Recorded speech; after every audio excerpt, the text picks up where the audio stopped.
In the previous video, in one of the previous videos, we looked at how we could use UV coordinates to do vertex manipulation. Now this is a really fun trick that lets us get a decent amount of control over the way in which we are manipulating objects to make them look as though they are, say, blowing in the wind.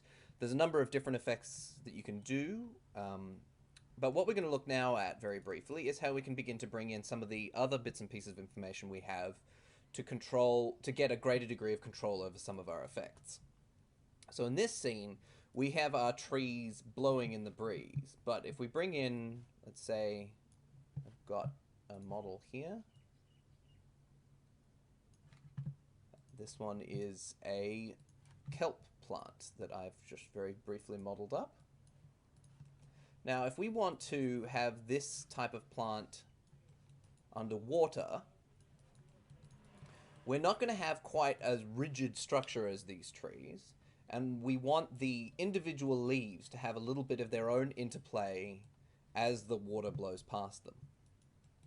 So if we go into our kelp here, you can see the kelp scene where I've set it up.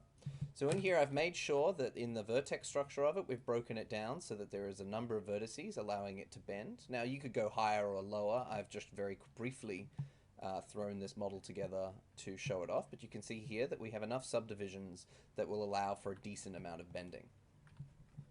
So if we bring it into our, where's our kelp scene? Kelp forest. So here you can see the effect that I wanted. So this is, I've preset it up, and I'll show you how we're controlling this. So in this particular scene, you can see that our leaves are moving separately from the trunk, but we're all kind of still blowing in this underwater current. This is also something that you can very easily think about how you might use it for trees blowing in the wind, where you want your trunk to be able to move separately and differently from your branches. And in this particular one, I want our side leaves to be able to move separately but with the trunk. So if we were going to do this in the same way that we did trees, with just a straight UV coordinate, it would be bending as we saw the tree in its totality. So if we jump into here, we can see that in this particular setup, I've used vertex colors to control exactly how we're bending. So we have a set of UV coordinates, like we did with the tree. So this is our base UV coordinate. And this is our second UV coordinate, so our UV2 channel. Or in Matte channel 2 in Max, but our UV1 channel in Unity or Unreal Engine. So if you look at this, you can see that this is dictating how high on our kelp we are, and it's also dictating individually on each separate leaf. I have dictated, well, how close are you to the trunk? Now in this particular context, I've done this quite briefly by grabbing the center core of our kelp forest and using there's a little function in here, works the same as it does when you use vertex editing. Whoopsie daisies, that's our unwrap. There we go. So if you grab one vertex, you'll see in here that we have soft selection, like you do with your normal vertex selection. So if I grab the core, where is the core in this? There we are. So if I just grab the core, you can see how you can begin to vertex select the distance that you want from the core to be able to control that amount of bend. So in this particular one, I'm using our UV colors to be able to pattern in very specific notions of how and where we want to bend. So as we go from lighter to darker, we allow it to bend more, and we also are setting it up such that our light and dark areas can have a slight separate movement, because wherever our leaves meet the trunk, we need it to stay the same as the trunk. So basically it's just helpful to be able to delineate between the two areas. So when we move into our scene, and let's take a close look at one of these kelp plants, you can see that our actual leaves are moving separately, but they're staying stuck to the trunk. And then I am passing a sine wave to move the vertexes down the length. So instead of just getting one bend, as we did with the trees, I'm getting several bends along the base. And if we look into the overall, you can see that it has kind of a sense of flowing and moving water.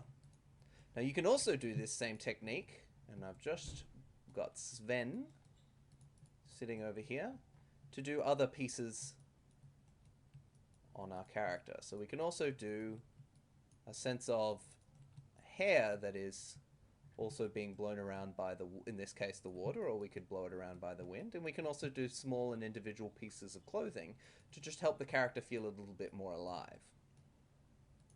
So this is often what I like to do to help give things a little bit of extra pep. Because one of the biggest problems, and especially you see when people do underwater scenes or even just kind of forest scenes, is that our environments can end up looking really static when you don't give pieces of cloth or anything that is small and thin the general sense of movement that it would otherwise have in a real world.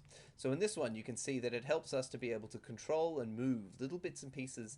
In Sven, he only really has one piece of his uniform that's not stuck on quite heavily, but you can see how we can use this to be able to control it. So if we go into our vertex manipulation, you can see I'm doing this in a very simple way for the equipment. I'm just taking a sine time. This gives us a value between 0 and 1 as time continues to tick on, and I'm multiplying it by 0.001 to slow it down. And then I am moving the vertex, and that's what we're doing with the plus equals, so that it will move a little bit according to our time value. And I'm multiplying it by just the red color of our vertex, but given that the vertex is black and white, if green would work, and so would blue. And if we're looking for other ones, we can use alpha if we've used our RGB otherwise. So if we jump into our model here, you can see here's our Sven character set up. And if we grab, this is his original hair. Oh, there we go. Sorry, no, this is the hair that we've painted. So we've very quickly gone through and we've painted the tips of all of his hair so that we can tell the program where do we want it to bend, and we want it to have less bending as it goes down through the structure of the hair. In some cases, what you need to do is subdivide your mesh a little bit more if you want to be able to get more of that mesh detail. And it's important to remember that because inside our vertex pass, that's where we're getting access to our color, in this case v.color. And we could put in a number of other options. I have in the past created wind shaders where we use the red and the blue and the green to be able to delineate different parts of, say, a tree, and then what we can do is we can adjust where the wind, which direction the wind or the water is blowing from, how fast. In here we're using if we go to our shader for the kelp, we are adding a little bit of a random value into it just based on the position within the world, and we're multiplying it into the different channels. So that's how we can use our vertex colors in conjunction with our UV maps to create a much more complex set of movements. And so very quickly you can see how you'd be able to populate an underwater scene with what is essentially the same model again and again, but helps it look less less static and helps really give a sense of that these plants are different. So we will also be looking at soon how we can use these vertex colors to delineate more important things. Well, not more important things, other things like materials as well as blending between terrain types.